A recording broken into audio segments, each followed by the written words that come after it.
Hier het festival Plakfienematten, het Bristol parkeerterrein onder van de binnenstad. Omwenners zitten likwijls bot met het festival in de magen en maken een bezwier. Maar succes, al wie het net een makkelijk besluit. Nou, die sneeuwweken is van belang en de ondernemers hebben natuurlijk ook een groot belang bij die sneeuwweken. Maar de jongeren ook, die willen graag die Garden of Dance, want dat is een hartstikke populair podium. Nou, en die omweienden was natuurlijk ook een acceptabel bestaan hebben litten. Nou, en daar gist dan naar Sjen en daar komt staan een oordeel. Oorhieren vond het festival al die plak achter het stadhuis. Maar dat plak werd op dit stuit volslaan vernijd en is net nog net geschikt. De zoektocht naar een alternatief smiert dus het Bristolterrein op.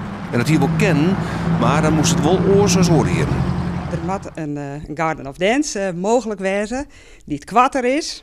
En in dagen, want dat kan vooral uit die zienswijze. En die het gloed een beetje door de weken wat naar beneden doet. En die het misschien wel wat kwatter is in de nacht. Net tot 1 uur 's nachts, maar om het 11 uur. Dat was voor ondernemer Jeroen Broeders geen optie, omdat het dan financieel net rendabel wezen zou. En dus ging het festival net rog. Broeders woe voor de camera net reageren, maar liet in de verklaring weten dat er een deel uit bij het besluit van de gemeente.